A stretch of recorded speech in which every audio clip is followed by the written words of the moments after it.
my sense of self is my name is Michael, right? I like fighting games. I'm good at fighting games. Hey, what is up YouTube? Marvelo here. I hope you're having an awesome day. Today we're going to talk about ego in fighting games and how sometimes it could be a good thing and the whole motivation behind you improving, and how other times it could be the entire reason why you're not improving. So if you like what you see, go ahead and like, comment, subscribe, and I'll catch you in the next video. See ya. Let's talk about this. So the thing about like ego is that ego is good in a lot of ways, okay? Because another word for ego is sense of self. Your sense of self is like how you come up with who you are. Like my sense of self is my name is Michael, right? I like fighting games. I'm good at fighting games, right? And I like playing chip, you know, or I'm good at playing chip. This is all like based on like your sense of self. And that goes with a lot of things. It's like, oh yeah, you're proud of yourself for being in shape. I'm in shape, right? All of these things contribute to you having a sense of self. When you have a fragile ego, when you hear people say like, oh, that guy has a huge ego. Why would they say he has a huge ego? Usually because like he or she likes to brag about themselves constantly. They don't take criticism very well. Constantly one-upping themselves. Constantly spitting on others. Insecure. Deeply about themselves. Doesn't take criticism well. Deep down they feel like they're not good enough, and so their sense of self is damaged. Okay, these are the people that low empathy towards others, very defensive easily. You are actually like a reflection of yourself. So like if you shit on people constantly and you don't take any sort of criticism or anything well, or you're constantly shitting on other people, and obviously like everything, there's a scale. Okay, you could be 0 to 10 on this scale. You know, has anxiety, can suffer from depression, doesn't like people, right? This is like fragile ego 101. You may not have all of these, but you have some. Yeah, self-worth tied to performance. Yes. Self-worth tied to external means of validation. Let's look at this other side of this really good. When you have a strong ego, people with strong egos tend to be very quick to make amends. Let's say somebody says something that hurts my feelings, or somebody does something where I feel wronged. Even if it's something like, you know, you stepped on my shoes, right? Somebody with a fragile ego will be like, what are you doing? Watch where you're going. Get away from me. A stronger ego, because your sense of self isn't really like, it doesn't matter whether you apologize or not, will more likely be like, oh, yo, my bad, it's all good. You know, like no big deal. Okay? So that's strong ego. Now, people with strong egos, their sense of self is basically tied to internal validation. And this is easier for some because, like, you know, it all depends on like your upbringing, your genetics, and everything like that. But like with me, like if I lose in tournament, yeah, I get fucking mad, but it passes, you know, and I'm able to be like, it's not gonna make me think that something's wrong with me.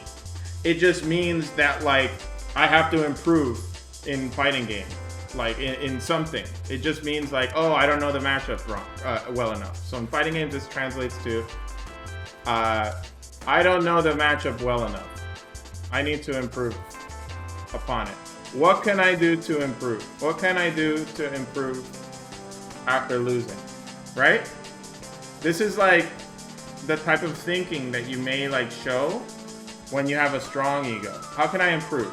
That's like the first thing. It's like, okay, I lost. Well, it's like a strong belief in oneself and ability. And it's easier for you to have a growth mindset if you have this sort of like, you know, ego kind of like established, where like, I'm a good person. I sense I'm proud of what I've done. I live my life with integrity. I like myself. Therefore, and I believe in myself regardless of what happens in my life. So an example of this is like, so you remember in high school, you would take a math class and there are people that would fail the math test. And what was the first thing they would say when they would fail a math test? You know what I'm saying? It's, I'm just not good at math. I'm not smart enough, or I can't do this. Their sense of self was damaged when they didn't do good, you know, in a test. But the truth is that the better way to look at it is, damn, I should have studied. My point is that fragile egos look at yourself too hard.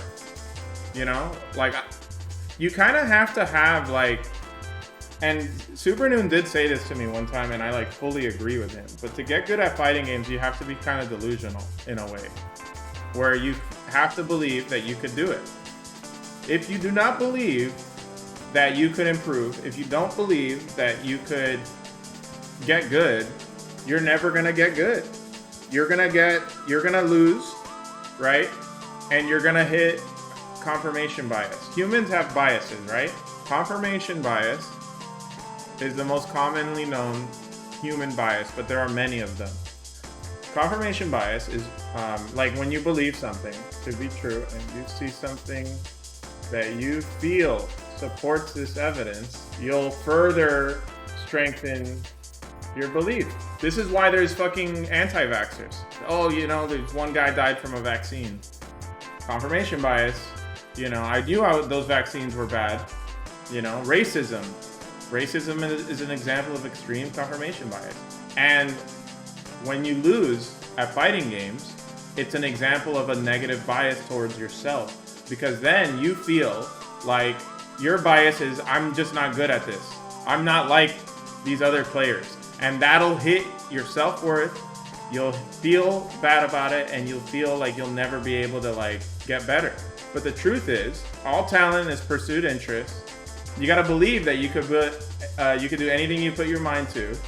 Because if not, if you have like a weak mental game, you're not gonna hit confirm shit. It's like if you think that like one of these players are like superhuman or something, and you try to like, and you actually hit them. You actually hit them with your 50-50 mix-up. You're not gonna believe that you hit the first hit, and then you're not gonna complete the combo. You're not gonna hit confirm it because your bias in your back of your head, in your subconscious mind, is just, I'm just not, I can't do this. I'm not good enough. So the healthier way to look at it is always from a growth mindset. Every time you lose, you know, let's equate the math shit to Guilty Gear. If you lost, what are some healthier ways to look at Guilty Gear losses? Number one, if you lose, no matter how bad, focus on learning, okay? If you learn something every day, you're improving, okay? Over time, these improvements add up. Once you have 200 of these problems solved, you're getting close to top player territory. You know what I'm saying? So focus on improvement. Focus on learning every day. Even if you lose a set, it doesn't matter. Who cares? Just focus on getting better. Growth mindset. Okay? Just be better than you were yesterday and enjoy the process. The wins will come. Do not rush it. Okay? So you're saying you fluctuate between Zen-like 70% of the time and a strong ego to 30% of the time, having a weak ego, anxiety, depression for sure. Also, anxiety and depression are something that everybody deals with in different ranges, okay? I myself have suffered with anxiety at times. I've been depressed in my life at different moments, but it's not like the thing that happens that's like a consistent problem in my life, thank God, you know? But the important part is with fighting games, remember, just focus on learning, focus on improving, focus on the problem solving, and the wins will come. Okay? It's important to give your opponent props as well. I actually believe that's a very, very healthy way to deal with it. Because the thing is, everybody is trying to get better. Give people their credit when it's due. Do not invalidate someone's achievement. If somebody beat me in tournament, okay, good shit, well done.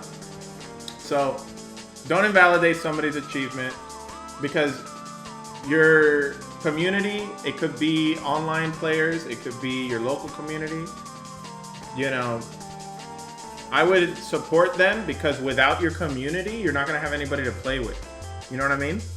It's better to prop up people and get as many people invested and engaged into improving and fighting games, because that's just going to help everyone out. You know, imagine if we had like a Razzo quit because they just, you know, they didn't like fighting games, or we had, you know, it doesn't matter. You know, people quit all the time because they just don't have fun, or they're frustrated. So don't invalidate somebody's achievement. Okay, 3, have a flexible ego. This is so fucking important. Okay, meaning, if you're losing to someone better, be open to their thoughts. It's such an easy thing. This is easy as fuck for me. I wish, you know, I fucking wish that if I played Umisho, or I played fucking Latif, or whatever, that they would give me an essay on where specifically, give me the fucking blueprint on where you feel I could improve. Give me the blueprint. I would love to hear their full thoughts. There are people that I could beat 15-0, right?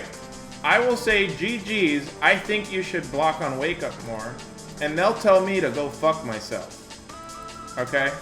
That shit, I mean, though, people like that will never improve. Okay? Ever. Because it's so important to be able to have a flexible ego. And part of having a flexible ego is to be able to adjust your gameplay. Because your ego, you may believe that you are right in how you approach the matchup or fighting games. You think that you may be right. You may believe you're right in how you approach matches, but the flexible ego will allow you to change your habits mid-game. Focus on experimenting in neutral during casuals. Okay? Change your approach to blocking.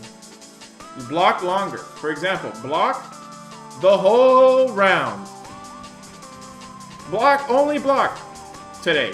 Only block for fucking 3 games. Do not press buttons. See how that works. You know what I mean?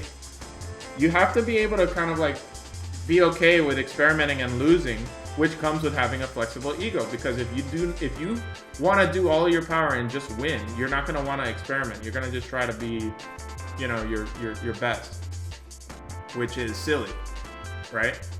So you need to experiment. Tilt. Everybody gets tilted though.